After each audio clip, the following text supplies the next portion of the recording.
Bom dia, irmãos, graça e paz. Estamos aqui nos reunindo mais um sábado para estarmos estudando a carta que Paulo escreveu à igreja, à igreja em Éfeso.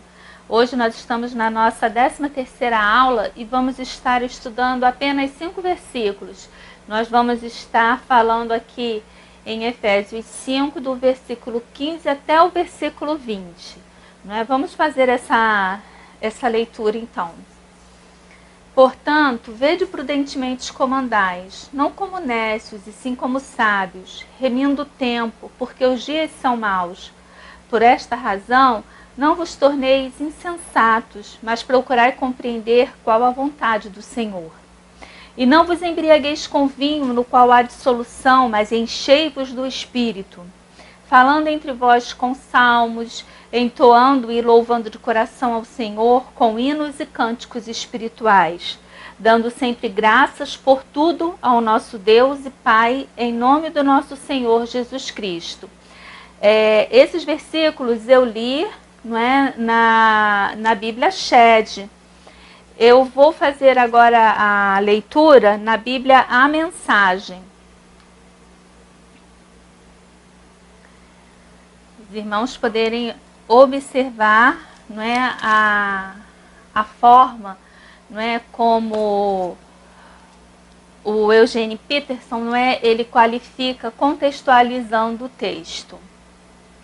Portanto, olhem por onde andam, usem a cabeça, aproveitem ao máximo cada oportunidade. Vivemos tempos difíceis.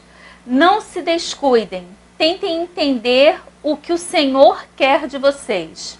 Não busquem alegria se embriagando com vinho. Isso acaba em libertinagem e imoralidade. Ao contrário, bebam do Espírito de Deus à vontade. Cantem hinos, não músicas de boteco. Cantem música que brota do coração para Cristo. Cantem louvores por tudo, pois de qualquer situação pode surgir um tema para uma canção. A Deus, o Pai, em nome do nosso Senhor Jesus Cristo. Amém? Vamos estar orando, então, para darmos início ao nosso estudo. Deixa eu marcar aqui.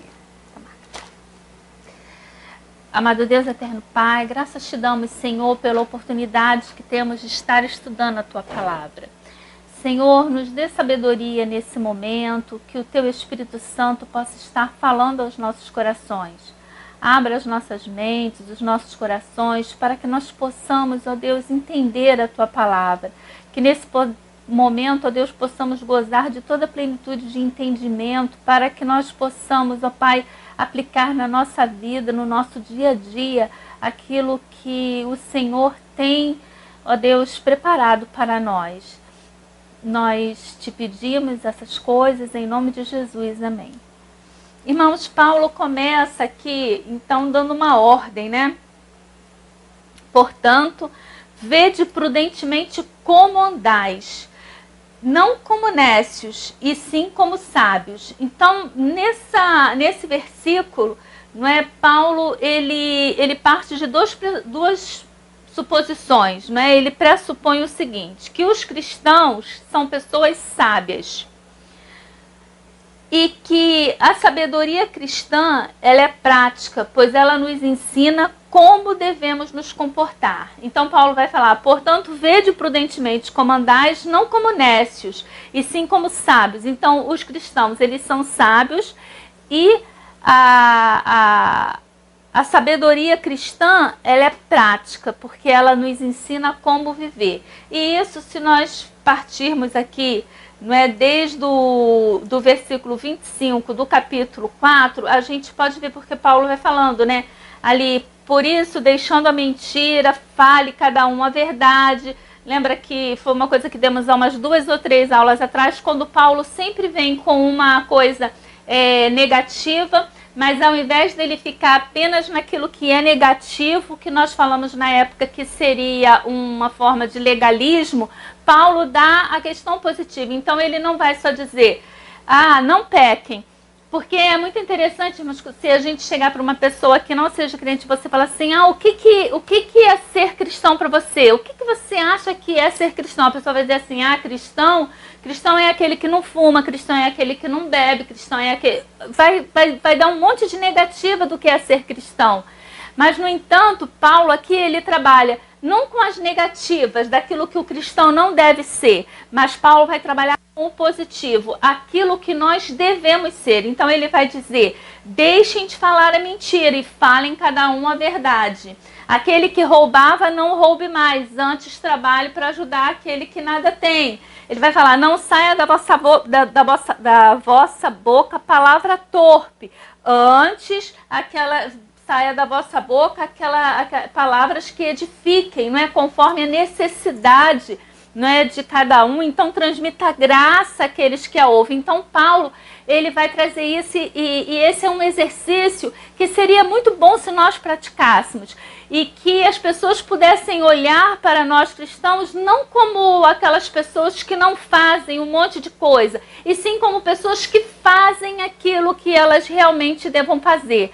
E na semana passada nós encerramos até ali com aquela questão, porque Paulo vai falar muito do contraste de trevas e luz, não é? E nós estivemos aqui falando como é que nós podemos sair das sombras, não é? Fazer manifestar a nossa luz através de ações, através de atos, não é?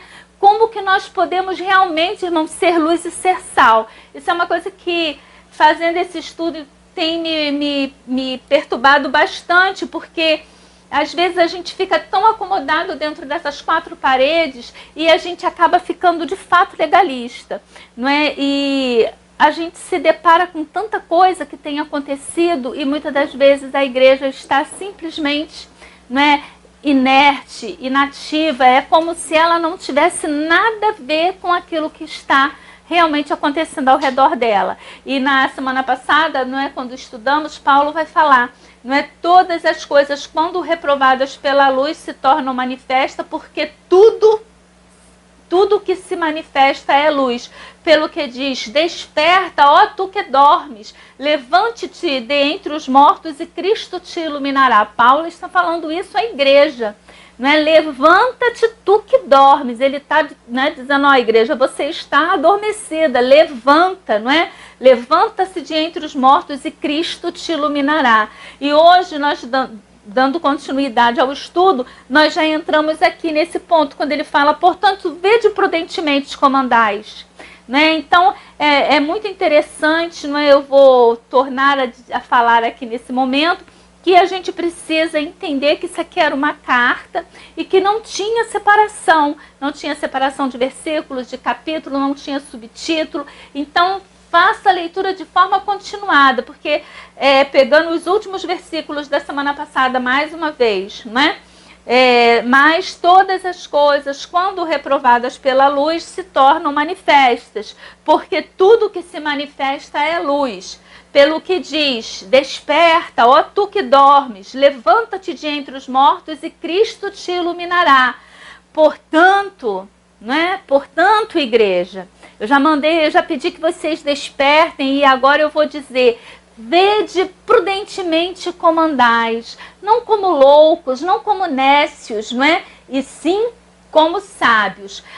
O verbo andar aqui, não é, quando ele diz aqui, vede prudentemente como andais, Paulo está falando de comportamento. Então andar aqui é igual a comportar-se, não é? Ou poderia ser igual a viver. Olha como vocês vivem, não é? Olha como vocês se comportam, olham como vocês andam. A igreja primitiva, não é, logo que ela surgiu, ela era inclusive conhecida como a igreja do caminho, não é? Porque era uma igreja, não era um grupo de pessoas que determinavam um novo caminho pelo qual eles deveriam andar, um caminho agora em que judeus e gentios, né, formavam uma família, não é, onde havia um só Deus, um só Espírito, não é? Então eles, por todas essas diferenças, eles eram tidos como a igreja do caminho, né? O povo que seguia um novo caminho. E aqui Paulo vai falar, olha, vede como andais.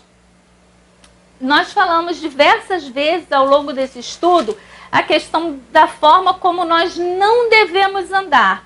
Lá no capítulo 2, os versículos de 1 a 3, Paulo fala, olha, ele vos deu vida, estando vós mortos nos vossos delitos e pecados, nos quais andastes outrora, ó, aí o verbo, né? Nos quais vocês se comportavam, né? A forma como vocês se comportavam ou a forma como vocês viviam, não é? Como era a forma como eles andavam, como eles viviam. Eles viviam segundo o curso deste mundo. Eles não, nós, né?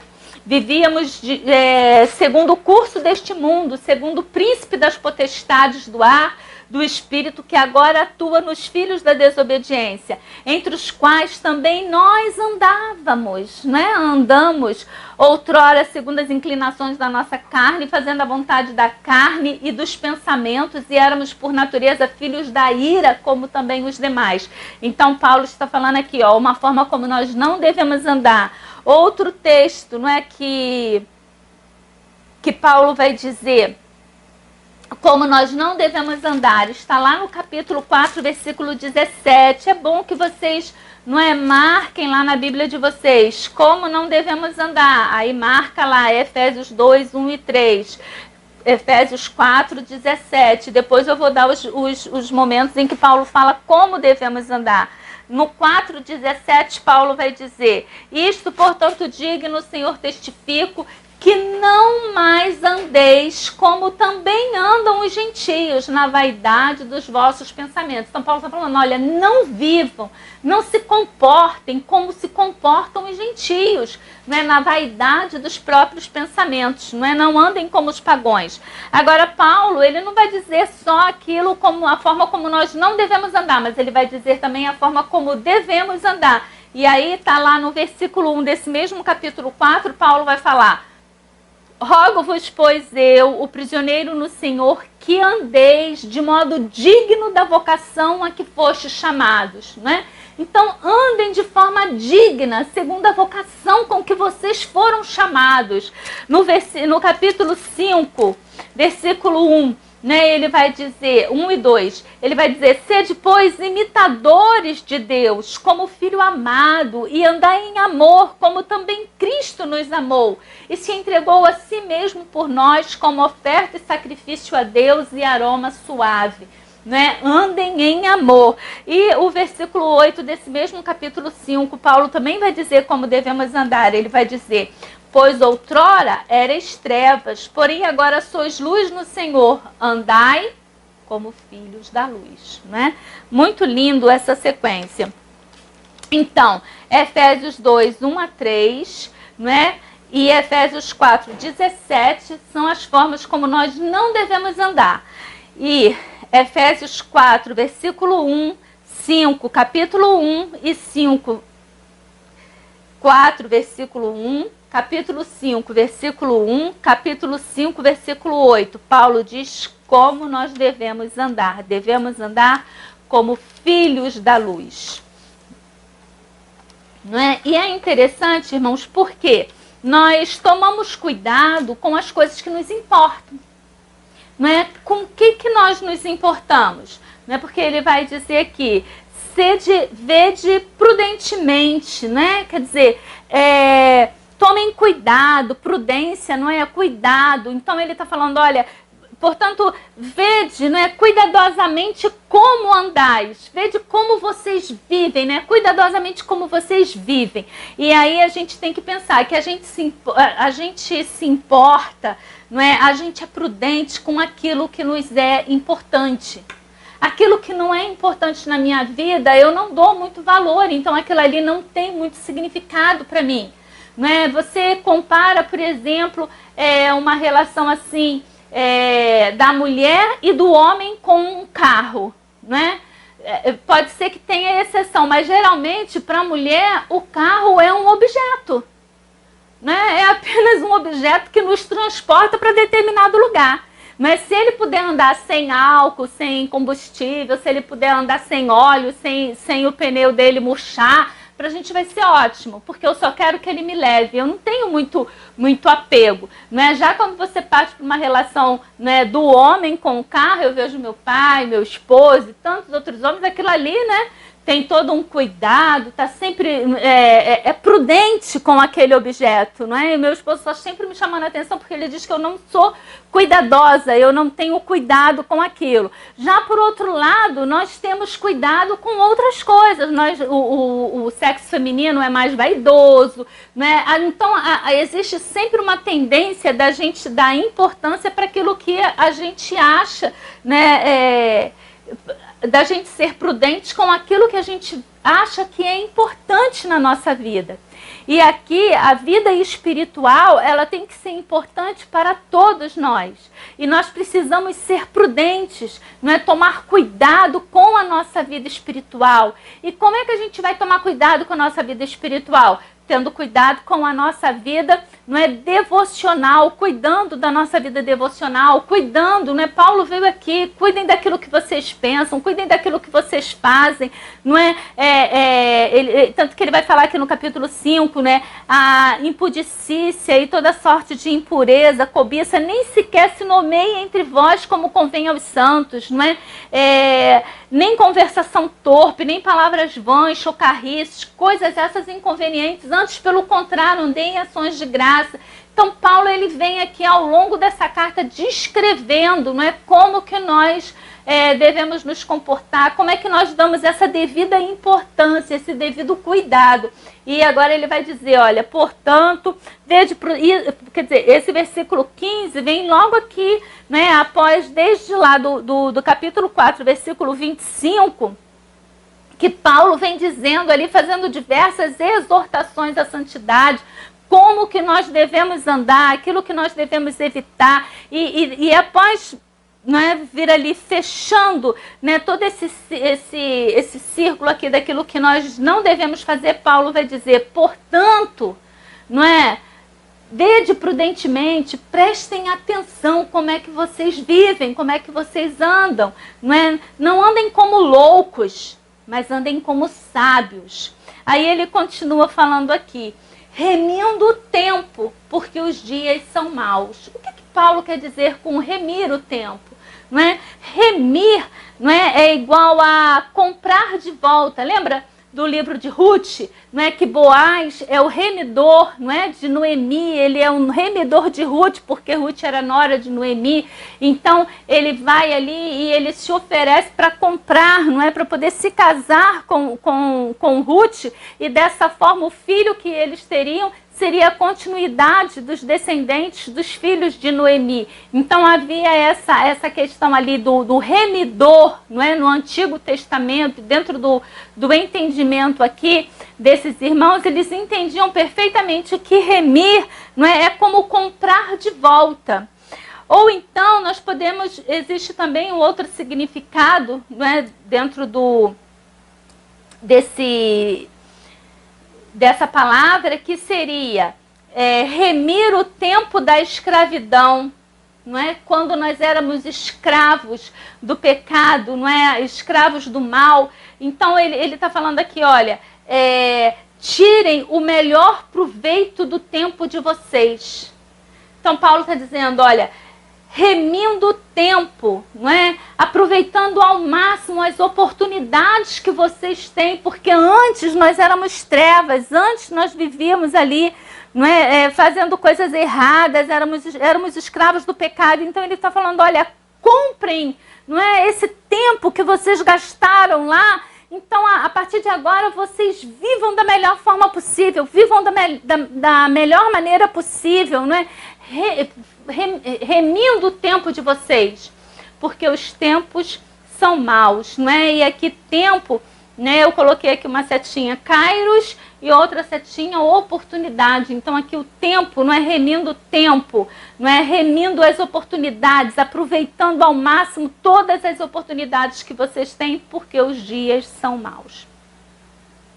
E aí ele continua, não é? Por esta razão não vos torneis insensatos, mas procurai compreender qual é a vontade do Senhor.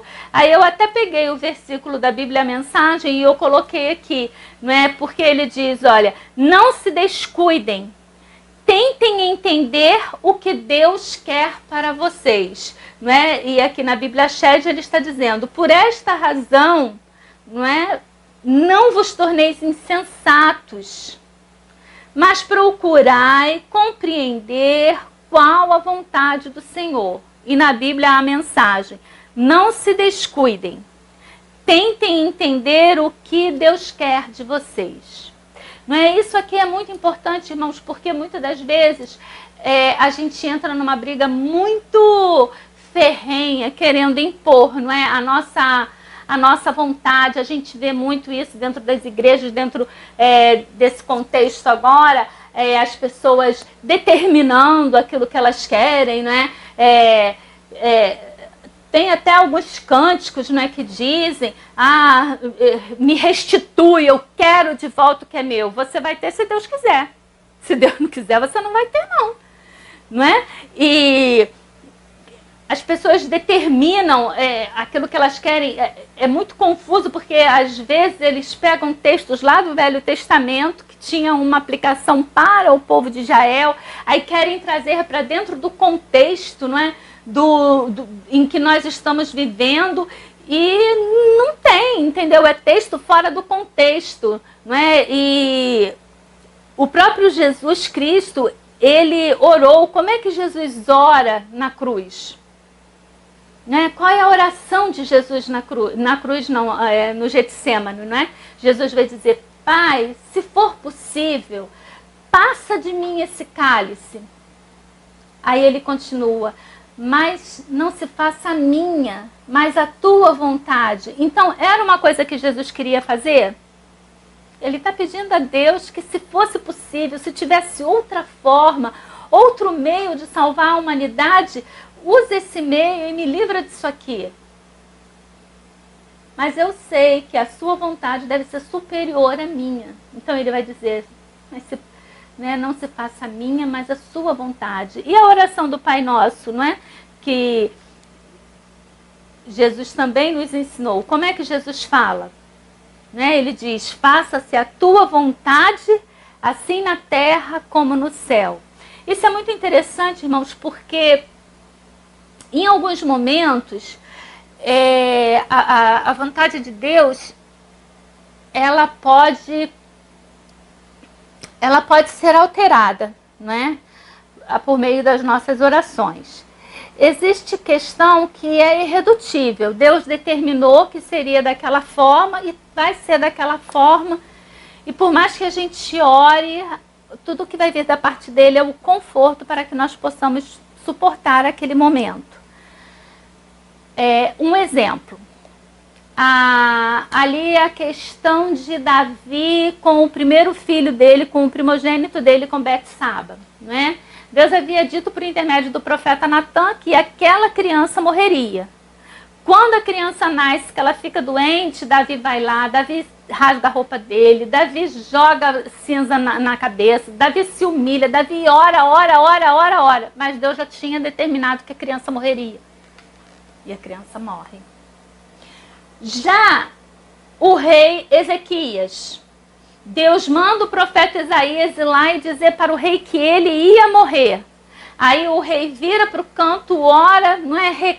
Fala ali com Deus, tem uma oração, e aí eu vou dizer, ele reclama com Deus. Ele coloca para Deus tudo aquilo que ele tinha feito, e ele diz, né, poxa, eu quero viver mais. E antes do profeta Isaías atravessar os muros do palácio, a Bíblia diz que Deus vai lá e manda o profeta Isaías voltar e dizer para o rei Ezequias que daria a ele mais 15 dias. Então nós vemos questões que são irredutíveis, né? Deus diz que vai ser dessa forma e vai ser dessa forma. E nós vemos questões que Deus muda de acordo com aquilo que sonhamos, que oramos, aquilo que pedimos. E existe coisa que ele faz até mesmo sem estar com vontade. Que é o caso, por exemplo, já dentro do Novo Testamento, da mulher sírio-fenícia.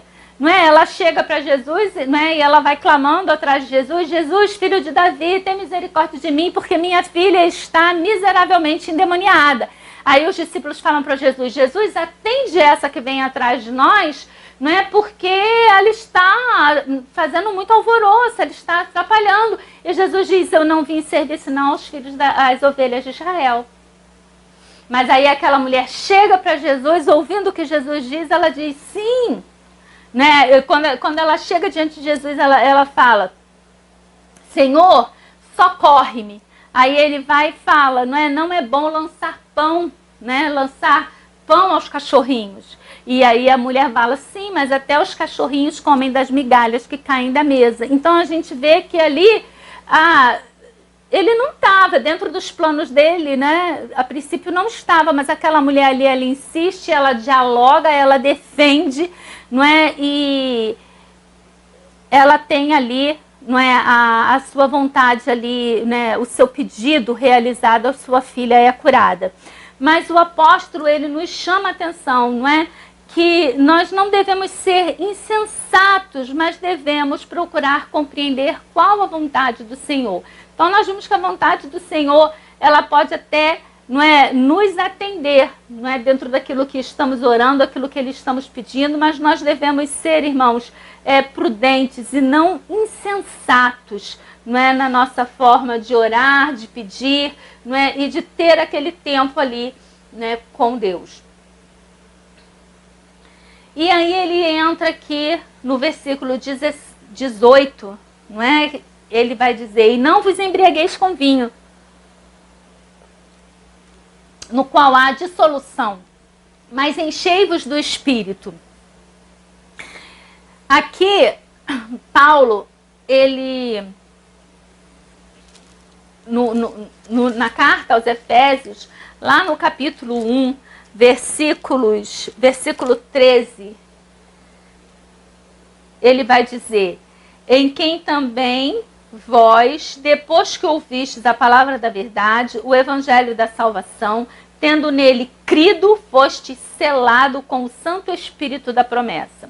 Então, no capítulo 1, versículo 13, Paulo diz que nós fomos selados pelo Espírito Santo. O que Paulo está dizendo quando ele diz que nós fomos selados? Né? Em quem vós, depois que ouvistes a palavra da verdade, qual é a palavra da verdade? O Evangelho. Não é? O Evangelho da vossa salvação, tendo nele crido em Jesus, não é? Foste selado, foste carimbado, foste batizado, não é? Com o Santo Espírito da promessa. E aqui eu fiquei numa dúvida assim, eu falei, gente, eu passo batido por essa questão do Espírito Santo e já entro ali, né, nos deveres da mulher, estou ansiosa para falar aqui, né, sobre os deveres da mulher, a mulher submissa, ou eu me detenho no Espírito Santo para a gente poder estudar. E eu estava hoje de manhã ali relendo, né, revisando tudo aquilo que nós estaríamos trabalhando, e eu vi que a gente realmente, irmãos, a gente tem que parar um pouquinho aqui para entender. Né, porque há muita confusão entre as igrejas, não é, mais tradicionais, as igrejas pentecostais, com relação a essa questão do Espírito Santo. Então eu trouxe aqui algumas coisas para que nós possamos entender, não é, o que é o Espírito Santo, quem é o Espírito Santo e o que o Espírito Santo faz por nós. O que Paulo quer dizer com enchei-vos do Espírito Santo? Por que Paulo está comparando o Espírito Santo com o ser embriagado com vinho? Não é? Será que quando eu estou cheia do Espírito Santo, eu fico da mesma forma que eu fico quando eu estou embriagado? No sentido de que você está sendo controlado, não é? Se você está embriagado, você está sendo controlado pela bebida, pelo álcool. E se você está cheio do Espírito, você está sendo controlado pelo Espírito Santo de Deus. Nesse sentido, é que Paulo usa, não é, essa comparação, essa referência. Então ele vai dizer, vocês não andem, não vos embriagueis com o vinho, no qual há dissolução, no qual há, não é, confusão, mas encham-se do Espírito. Então, aqui a comparação é que quando eu estou cheio do Espírito, não é, eu estou sendo controlado pelo Espírito Santo. Quando eu estou cheio da bebida, eu estou sendo controlado pela bebida. Mas aqui acaba a semelhança. Porque quando eu estou cheio da bebida, eu fico, algumas pessoas ficam irracionais. Algumas pessoas não conseguem sequer se lembrar daquilo que elas fizeram enquanto estavam embriagadas. Mas o Espírito Santo, ele não promove esse tipo de comportamento, esse resultado, né? O ser cheio do Espírito não quer dizer que eu saio de mim, não quer dizer que eu vou, não vou depois nem me lembrar daquilo que o Espírito Santo fez enquanto eu estava cheia dele. Tá? O culto, não é? Paulo vai dizer lá em Romanos que o nosso culto, ele é o quê? Racional. E lá na carta aos Gálatas, Paulo vai dizer ali os frutos do Espírito.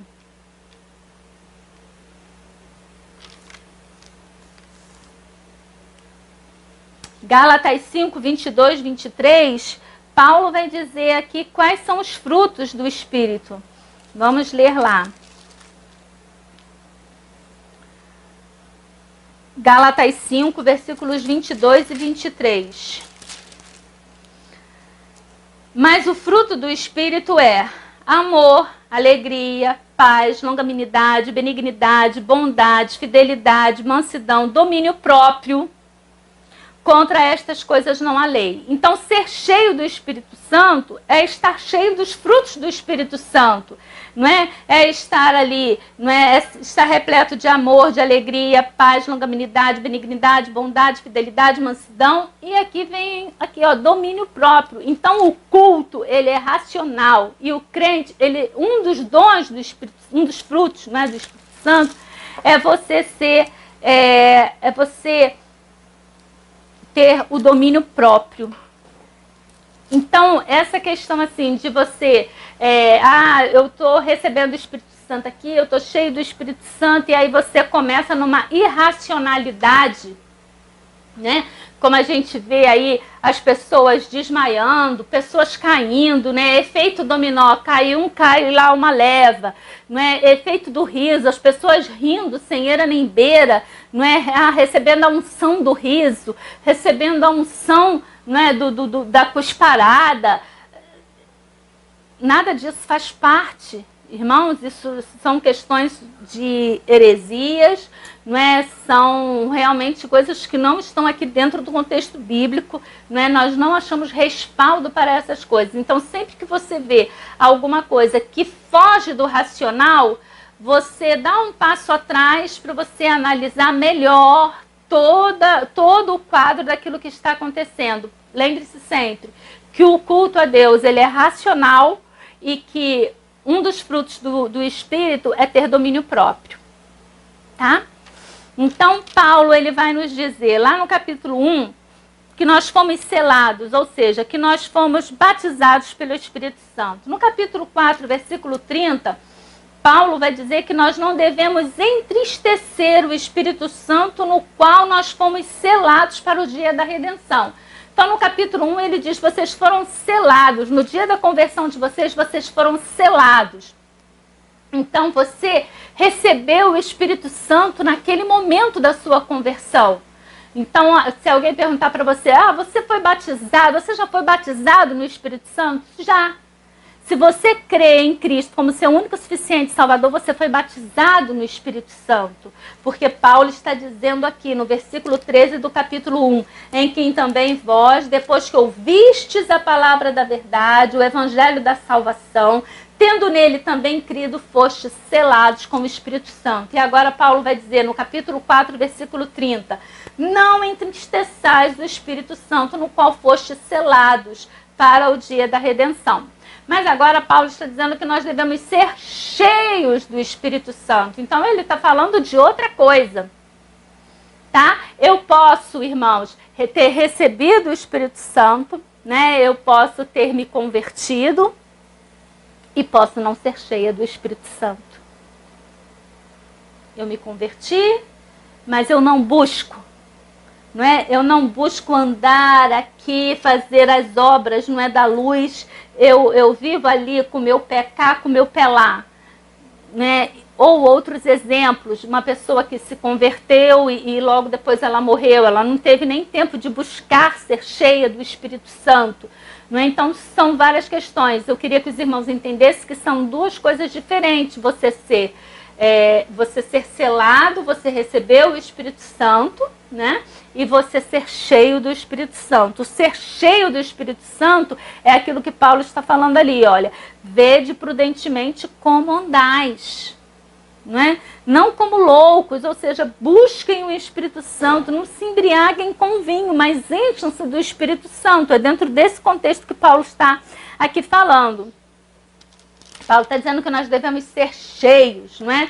É interessante que, gramaticalmente, Paulo vai usar dois imperativos, não é? Ele vai dizer, não é, 2 mandamentos no sentido de que nós não devemos ficar bêbados, mas que devemos ficar cheios do Espírito Santo. Então, Paulo vai dizer, não vos embriagueis, tá? É um imperativo, e ele vai dizer, mas enchei-vos, não é? Enchei-vos, dá a questão da continuidade, né? Que é uma busca que nós devemos fazer constantemente em nossas vidas. E Paulo vai nos dar 4 particípios, não é presente, porque ele vai dizer, vamos repetir o versículo 7.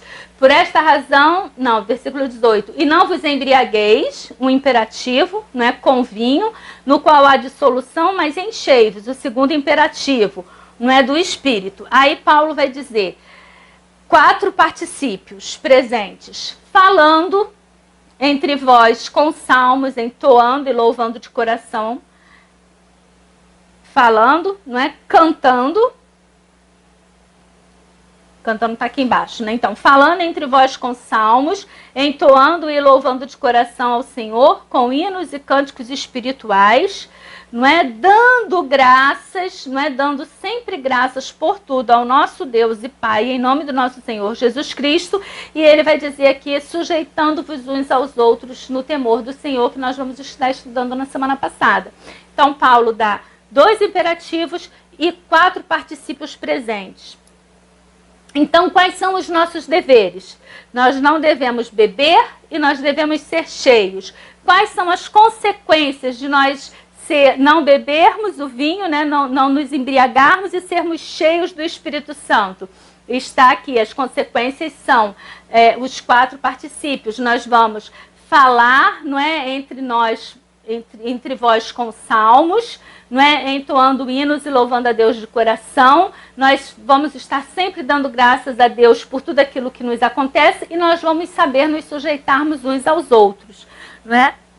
Aqui, quando Paulo está falando, não é, falando entre vós com salmos, logo aqui no versículo 19, quando ele diz falando entre vós com salmos, Paulo está falando do culto público. Não é aquele culto em que nós nos reunimos e que estamos agora há algum tempo sem poder, não é? Sem podermos realizar. Então, Paulo aqui, uma das consequências de nós sermos cheios, não é, do Espírito Santo, é que nós buscamos esse culto, não é? Nós queremos estar em comunhão com os irmãos, nós queremos estar ali naquele momento, naquela alegria, não é? Eu lembro no culto de domingo passado, quando a gente ouviu o coral cantando, e a emoção que eu fiquei, não é? Há tanto tempo sem ouvir o coral da nossa igreja, e ele cantando ainda mais aquela música que eu amo, né? Com a minha voz clama ao Senhor, que emoção que eu fiquei, não é? De estar participando. Para os irmãos, né, terem uma ideia, eu fiquei emocionada no outro dia indo a um velório, né? Era um velório de uma pessoa crente, mas o fato de estar ali reunida, ouvindo, né? Vendo o pastor ali na frente, as pessoas entoando o hino, apesar do momento ser um momento muito triste, me emocionou estar ali, naquela comunhão com os irmãos, ainda que não fossem os irmãos da minha igreja. Mas vamos adiante. Quando Paulo fala aqui, né, entoando e louvando, não é, falando entre vós com salmos, não é? Entoando e louvando de coração ao Senhor. Quando ele entra aqui, ele está falando de coração ao Senhor, louvando de coração ao Senhor com hinos e cânticos espirituais. Paulo está falando da nossa devoção, do nosso a sós com Deus, não é? Aquele louvor que brota do coração alegre e grato a Deus por tudo aquilo que Deus tem feito por nós. A gratidão, não é? E aí eu até botei uma observação aqui também, que ele vai falar, né, dando sempre graças por tudo ao nosso Deus e Pai. Aí, irmãos, é uma questão aqui que a gente tem que trabalhar, porque nós não podemos ser insensíveis com relação a isso. E até voltando ao exemplo do velório em que eu estava, a gente vê muitas das vezes as pessoas falando assim coisas que é surreal, né? Diante daquilo que as pessoas estão passando, do sofrimento que as pessoas estão passando, como que eu posso chegar para a mãe, né, desse menininho que morreu ontem lá em São João de Meriti, um garotinho lindo de 7 anos de idade, dizer para ela que aquilo ali é a vontade de Deus? Irmãos, não é da vontade de Deus que aquela criança tivesse morrido daquela forma. Que Deus é esse que nós estaríamos servindo, que seria tão sádico? Que Deus sádico é esse que vocês servem a ponto de dizer para uma mãe que perde um filho que aquilo ali foi a vontade de Deus? Nós precisamos entender que a vontade de Deus ela é soberana, mas existe o livre-arbítrio. Existe aquilo que o homem faz e aquilo que o homem decidiu fazer e que, por vontade dele, ele está fazendo e que pode trazer consequências como a consequência da morte daquele rapaz, daquele garotinho de 7 anos. Então, tanto que Deus, que a Bíblia vai dizer que nós devemos chorar com os que choram. E se fosse para darmos graças a Deus assim por tudo aquilo que acontece na humanidade, como é que você lidaria com essa questão de chorar com os que choram? Não é? Como é que eu vou dizer que é da vontade de Deus uma esposa que adultera? Que é da vontade de Deus um marido ébrio, um homem embriagado, né, que não gosta de trabalhar? Como é que eu vou dizer que é da vontade de Deus que a filha, né, de uma irmã se prostitua? Como que eu vou dizer que é da vontade de Deus que alguns irmãos, não é, tenham os filhos drogados, viciados, não é, numa cracolândia da vida? Como que se vai dizer que essa é a vontade de Deus? Aquilo ali foi a escolha da pessoa, não é? O prostituto,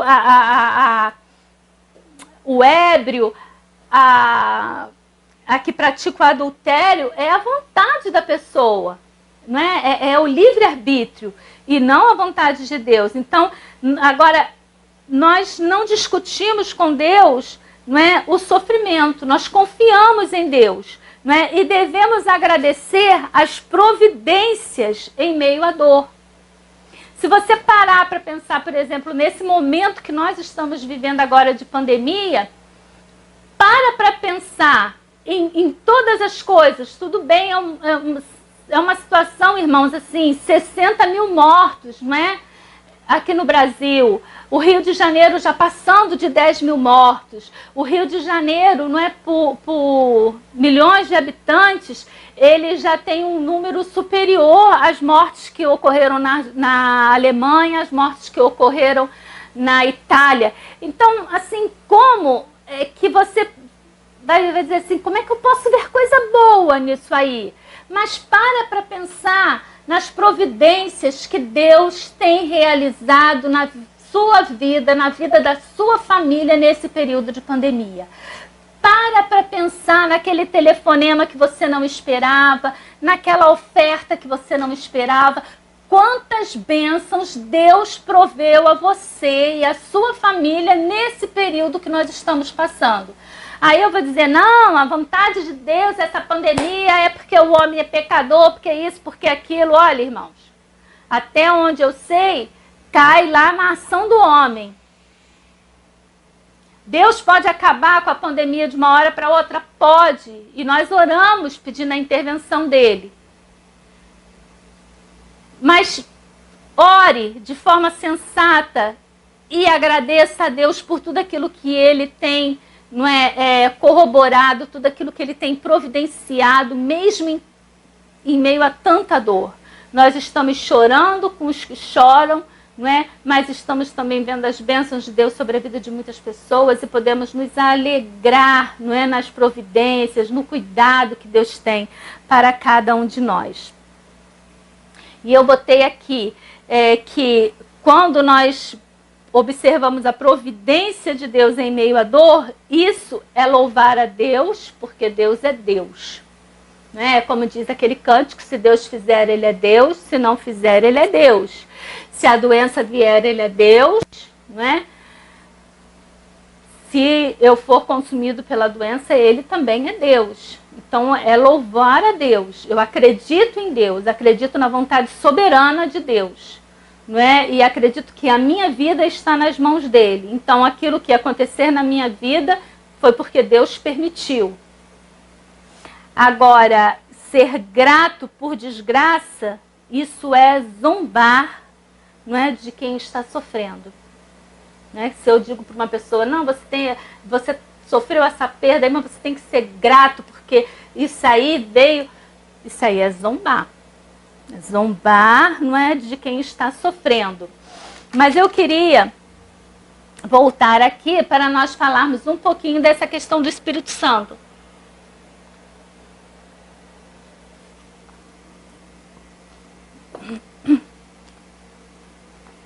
Eu trouxe aqui o livro, não é? Manual de Teologia Sistemática, do Zacarias Severa, e ele nos dá algumas observações. Primeiro, ele vai falar aqui.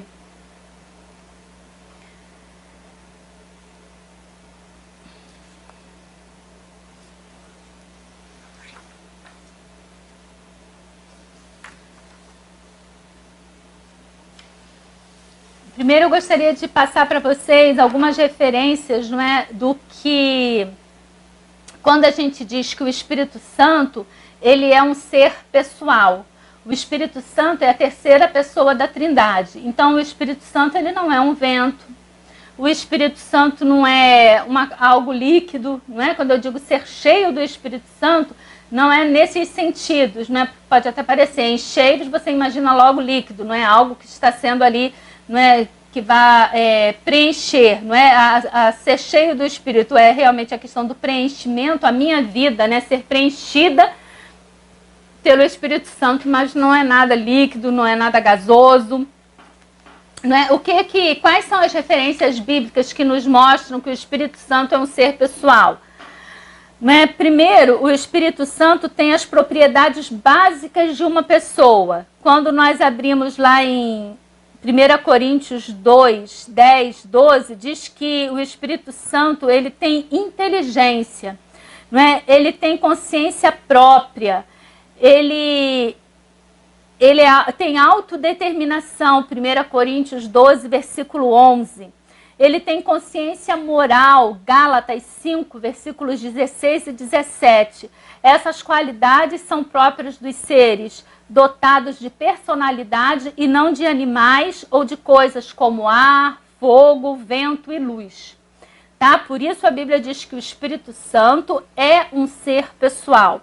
O Espírito Santo é um ser pessoal porque ele age como uma pessoa. Ele fala, está lá em Atos 13, versículo 2. Ele ensina, João 14, 26. Ele convence, João 16, versículos 8 e 11. Ele intercede, Romanos 8, versículo 26. Ele dá testemunho de Jesus, não é? João 15, 26. Guia os crentes, Atos 8, 14. Dirige os missionários na obra, Atos 16, versículo 6. Não é? Constitui pastores, distribui dons, e aí tem as referências. Depois eu vou mandar cópia dessas páginas no WhatsApp para os irmãos. O Espírito Santo é um ser pessoal porque ele pode ser atingido como uma pessoa. Hoje mesmo nós lemos aqui, não entristeçais o Espírito Santo. O Espírito Santo, ele é chamado de Paráclito, né? Que é ajudador, consolador, conselheiro. Não é? Sendo o Espírito Santo um ser pessoal, nosso relacionamento com ele deve ser como de entre pessoas e não como entre uma pessoa e uma coisa. No relacionamento interpessoal, a vontade das partes precisa ser levada em conta. Deve haver consideração e respeito mútuos. Nesse sentido, Deus falou com o povo de Israel dizendo: por acaso andarão duas pessoas juntas se não estiverem de acordo? Então, para andarmos pelo Espírito, precisamos conhecer a vontade dele e nos sujeitar a ele. Ele é soberano e nos conduz à vida. Agora, eu vou passar rapidamente aqui para os irmãos, não é, a questão assim.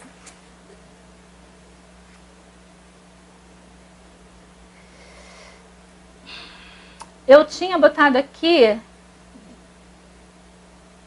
né, as interpretações com relação às correntes, né, do Espírito Santo, mas eu não vou me deter nessa parte aqui, não. Eu vou apenas ler o que a Convenção Batista Brasileira, né, na sua declaração doutrinária, fala. Não é? Isso aqui é com relação às interpretações correntes do batismo do Espírito Santo, não é? Que é justa essa questão aí. Você é batizado, geralmente as pessoas perguntam, você foi batizado no Espírito Santo? Eu digo, sim, eu fui batizado no Espírito Santo no dia em que eu me converti. Elas, não, eu não estou falando desse batismo. Não estou falando desse batismo. Então, não existe outro batismo. Porque o dom de falar em línguas foi uma coisa... existe o dom de falar em línguas, Paulo fala, mas isso ele trata como um dom. Ele não diz que isso é batismo do Espírito Santo. E ali houve o batismo, não é, no Espírito Santo. Aí geralmente eles vão narrar os fatos ali de Atos, não é, com Cornélio, com os samaritanos, com os discípulos de João Batista, que haviam sido batizados apenas no batismo do Espírito de João, e quando foram batizados, não é, em nome do Pai, do Filho e do Espírito Santo, eles falaram em línguas, Cornélio, e ali os samaritanos, assim como no dia do Pentecoste, não é, aconteceu ali, e a Bíblia diz que, não é, labaredas de fogo, não é, passavam ali pela cabeça.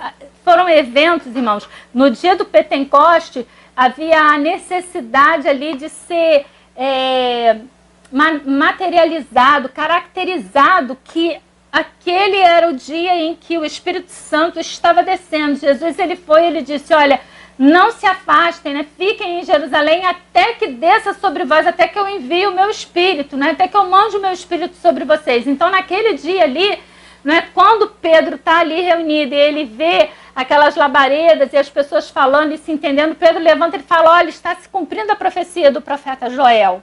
Pedro entende que ali estava, né, era a descida do Espírito Santo. E por que acontece com os samaritanos? Né? Quando o evangelho chega para eles, eles vão e falam em línguas. As pessoas tinham que entender que aquilo que aconteceu lá, aconteceu porque eram judeus. Aconteceu também aqui para os samaritanos. Então, os samaritanos também fazem parte da promessa. Aconteceu para os da casa de Cornélio, para os gentios, não é? Que os samaritanos são meio que primos, não é, dos judeus ali, há algum tipo de laço, não é, mas há toda uma divergência que não nos convém agora detalharmos. Se algum irmão quiser depois ficar em dúvida por causa do que eu estou falando, me procure lá pelo WhatsApp. Mas então cai sobre os samaritanos. Agora sobre Cornélio, né, eles eram gentios, então havia necessidade também de se dizer, olha, aquilo que aconteceu lá no dia do Pentecoste, a profecia de Joel, está aqui, também chegou a promessa, o Espírito chegou também para os gentios, e depois ali para os discípulos de João, que não haviam sido batizados pelo Espírito Santo. Então, aqueles fatos, eles aconteceram e foram necessários para que se entendesse que fazíamos agora parte de uma nova sociedade, não é? Essa carta aos Efésios, ela veio tratando justo isso, aonde todos somos uma única família, um só Deus, um só Espírito, um só corpo, um só pastor, não é? Então somos todos um. Por isso, aquilo que aconteceu para os judeus no dia do Pentecoste teve que acontecer para esses outros três segmentos.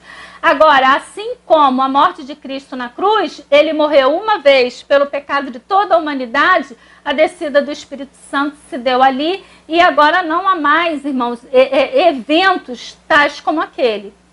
Agora, existe você ser cheio do Espírito Santo. Né? Eu até botei aqui, necessária manifestação para provar que os gentios também receberiam a promessa. né? E a Convenção Batista Brasileira, ela fala o seguinte: quando trata da regeneração, afirma: neste ato, o novo crente é batizado no Espírito Santo, né? Quando está tratando da regeneração, ou seja, da conversão dessa pessoa. Então, o crente é batizado no Espírito Santo e por ele selado para o dia da redenção. E é liberto do castigo eterno dos seus pecados. É isso que a Convenção Batista Brasileira nos fala. Agora, a plenitude no Espírito Santo, não é? Qual é a relação entre o batismo no Espírito Santo e a vida cheia do Espírito Santo ou plenitude do Espírito Santo? O que significa isso? A plenitude do Espírito é o mesmo que ser ou estar cheio do Espírito. Mas não é a mesma coisa que ser batizado no Espírito.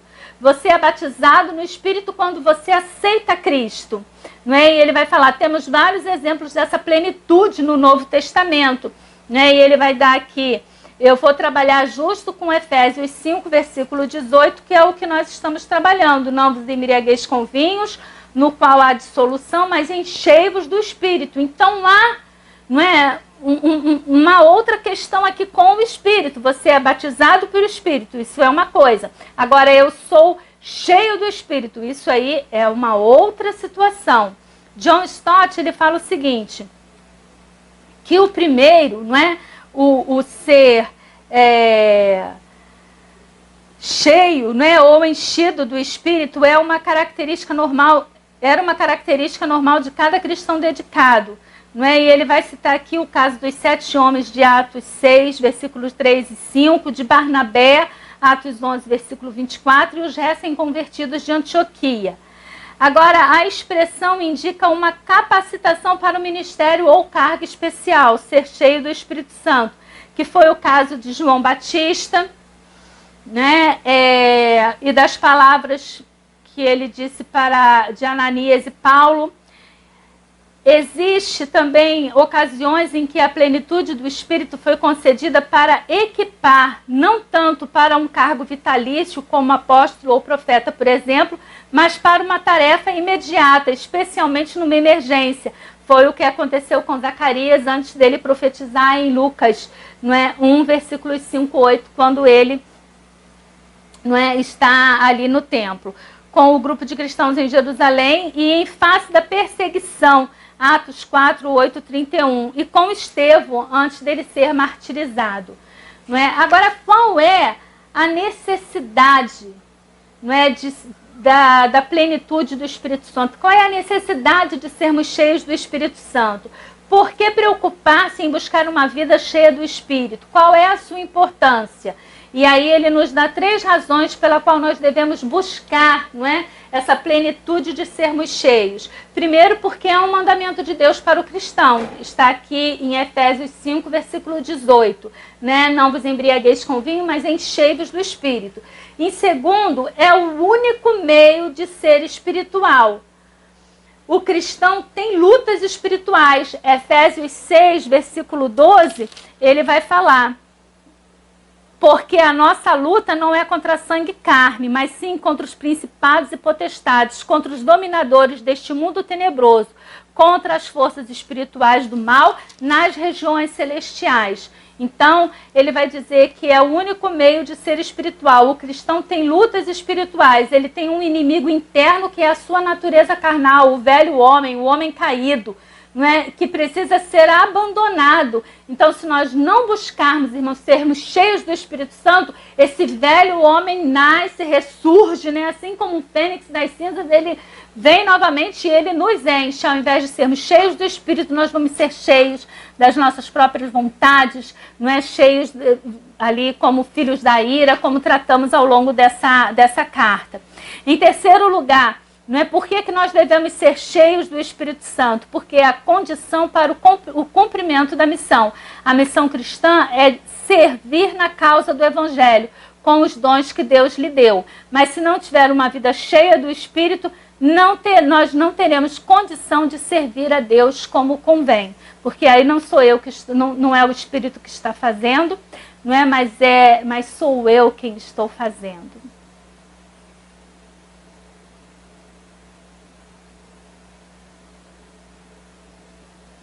E aqui John Stott ele diz que as consequências da plenitude do Espírito, que o apóstolo passa a descrever em Efésios 5, 18 a 21, devem se manifestar em um relacionamento inteligente, controlado e saudável com Deus e com as outras pessoas.